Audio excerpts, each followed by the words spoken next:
Olá, sejam todos bem-vindos, Léo Piveta falando. Vamos começar nosso programa Quanto Rende?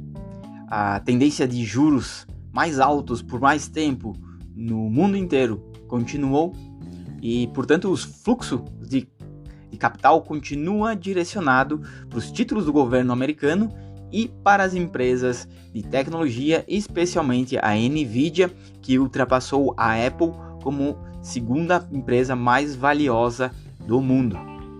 Enquanto isso, o Brasil amarga o pior desempenho entre as principais bolsas do planeta.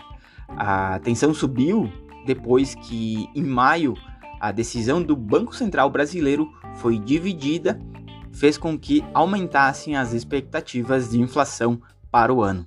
Olhando para os indicadores até o final de maio, a Bolsa Americana acumula alta de 10,64% e o Ibovespa em dólar recuava 14,7%.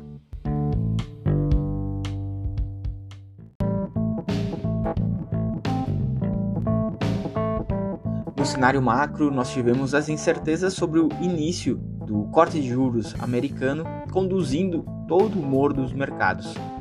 A divulgação de alguns dados da economia fizeram com que os investidores se animassem, porque vislumbrou-se o cenário de que pelo menos não haverá mais altas nos juros, como estavam sendo especulado por algumas casas. Então, os dados que vieram do emprego, principalmente o payroll e dos PMIs, mostraram que, de certa forma, segue aquecido tanto a economia, a atividade econômica, quanto o mercado de trabalho, mas dados que vieram do PCE, que é o consumo das famílias, e as vendas no varejo, realmente mostraram uma desaceleração da economia. Então nós temos dados mistos aí regindo o humor do mercado e principalmente impactando nas falas dos membros do FONC, que realmente fizeram com que fossem mais amenas as falas. Então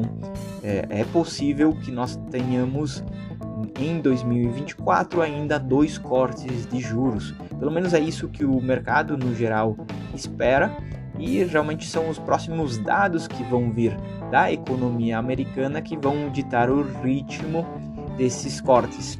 Já na zona do euro, no começo de junho, nós já tivemos então o primeiro corte de juros do Banco Central Europeu, e realmente isso aconteceu porque a inflação parece estar controlada, ou pelo menos não está mais subindo com aquela intensidade que se viu lá desde 2022, e a economia da zona do euro também tem mostrado melhora nos últimos 9 meses. Já na China, o cenário se mantém o mesmo. Então nós temos, por um lado, o mercado imobiliário bastante abalado, um mercado que patina. O governo chinês tentou instruir os governos locais a comprarem os estoques de casas que estavam disponíveis para negócio, como medida para impulsionar todo esse setor e principalmente a economia chinesa. Mas os dados que vêm da produção industrial e do varejo mostraram que o pior momento já passou, e isso tem animado um pouco o mercado, mas ainda sabe-se que a economia chinesa como um todo precisa apresentar melhores resultados para que a meta de crescimento definida pelo governo comunista chinês seja realmente, de fato, realizada.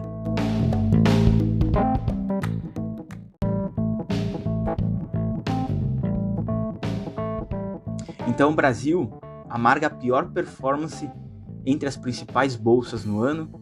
Os juros reais estão acima de 6%, e além disso nós tivemos a decisão dividida do Banco Central brasileiro sobre o corte de juros. Isso adicionou mais incertezas ao cenário local, que já vinha sofrendo com a falta de confiança dos investidores em relação à responsabilidade fiscal do governo. Desta forma, nós vimos a taxa Selic esperada para o final do ano saltando de 9% para 10,25%. E também nós vimos as expectativas de inflação, tanto para 2024 quanto para 2025, aumentando. Claro que o cenário externo também fez preço, né? Nós tivemos a saída do investidor estrangeiro na Bolsa Brasileira, já chegamos no patamar de 34 bilhões de reais, e tudo isso somado fez com que nós tivéssemos nesse momento a menor alocação em renda variável dos fundos locais desde 2016. E apesar disso, os lucros das empresas listadas seguiram subindo, segundo o levantamento do BTG, excluindo Petrobras e Vale, o lucro das empresas brasileiras subiram em média 21%.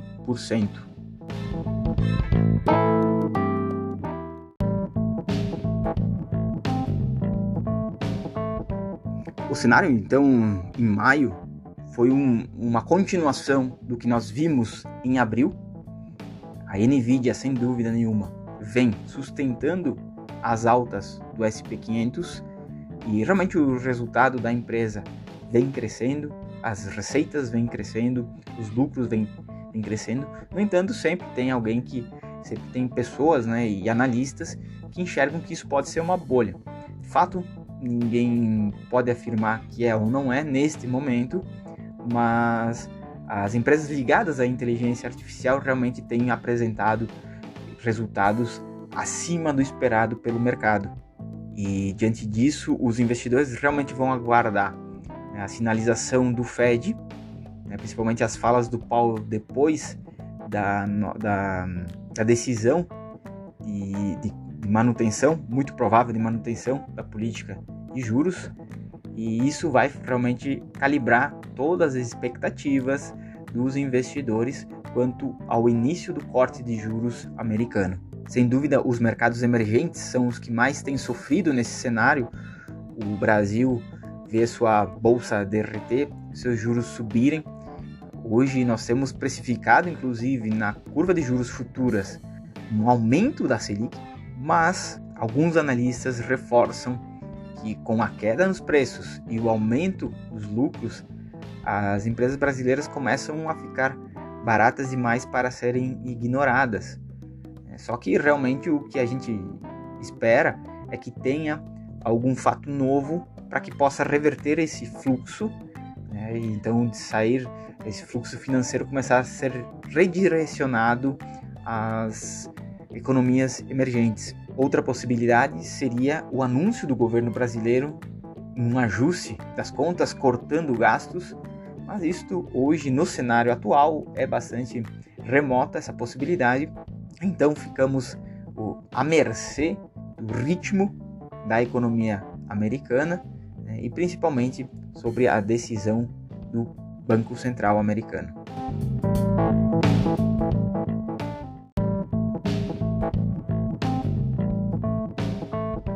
Em um cenário assim, nós temos várias estratégias que podem ser adotadas. Então, uma delas seria comprar ações. Então, hoje, segundo os relatórios do BTG, as ações brasileiras estão negociando a 8,9 vezes o preço-lucro. E o prêmio para se ter ação é de 5,2%. Então, esses dados indicam que as ações realmente podem estar baratas. Mas, por outro lado, nós também temos oportunidades nos juros, né, na renda fixa, que permitem com que o investidor tenha um rendimento de mais de 1% ao mês, bruto, sem correr o risco, sem ter as oscilações da Bolsa. A questão é que na Bolsa nós temos empresas que são de extrema qualidade, que sofreram muito, caíram muito com esse nova incorporação de cenário externo e interno, e isso pode fazer com que elas realmente tenham nos próximos 12, 24 meses um desempenho acima da média do mercado. É claro que isso não é fácil de encontrar, mas tem que ser olhado com cuidado e realmente procurar aproveitar a volatilidade para montar boas posições de alocação. Também ao longo do mês de maio nós tivemos a troca do presidente da Petrobras, isso impactou fortemente os preços da companhia estatal, e nós tivemos outras questões envolvendo algumas empresas ligadas que o governo tem influência de fato, né, como a Braskem, né, como a Vale, que também acabaram pressionando preços dessas empresas. Mas no geral, maio foi um mês muito negativo para todo o mercado financeiro, então todo investidor que já estava alocado em ações viu seu patrimônio, se não cair, né, ficar praticamente estagnado, mas as oportunidades seguem se abrindo, né? Quem tiver coragem, né, e pensar mais no longo prazo, talvez esse seria o momento que todo mundo sempre aguarda, né? Ou seja, poder comprar ações, empresas de qualidade com um preço descontado. Então, o cenário é que, independente do tempo que os juros se mantenha nesses níveis, a tendência dele, por enquanto, é ser cortado, né? Então é cair, tanto nos Estados Unidos, quanto na Europa, quanto aqui no Brasil. E isso deve impactar positivamente as ações em algum momento, mas claro, nunca é linear. Então a gente sempre tem que aproveitar desses momentos que até pode acontecer alguns exageros na precificação dos ativos, né, principalmente quando são exageros para baixo, né, e adquirir bons ativos, né, independente se é na renda fixa, se é na renda variável, porque normalmente nós temos uma correlação inversa entre os juros e as ações. Quanto maior os juros, menor as ações. E o mesmo acontece, né, lá pro dólar, né? O dólar tem disparado, tem subido aqui em função, né, dos juros americanos e principalmente do risco fiscal brasileiro. Diante disso, eu olho com bons olhos, né, os pré-fixados curtos, de 2, no máximo 3 anos, e os IPCAs longos, que ainda carregam bons prêmios, né? Então, conseguir um IPCA mais 6, 6,5, IPCA mais 7, realmente me parece, historicamente, tem sido boas escolhas para o investidor, e claro, as ações de boas empresas consolidadas e até empresas ligadas aí ao mercado externo, que tem parte das suas receitas, pelo menos em dólar, também geram uma defesa, uma proteção a mais do investidor local.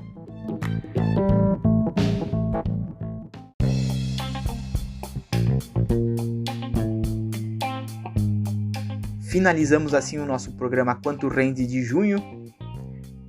Esperamos que o mês de junho seja melhor do que os últimos 2 meses, que realmente não têm sido tão fáceis para o investidor brasileiro.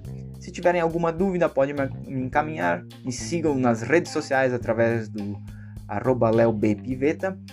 E desejo um excelente mês e bons negócios a todos.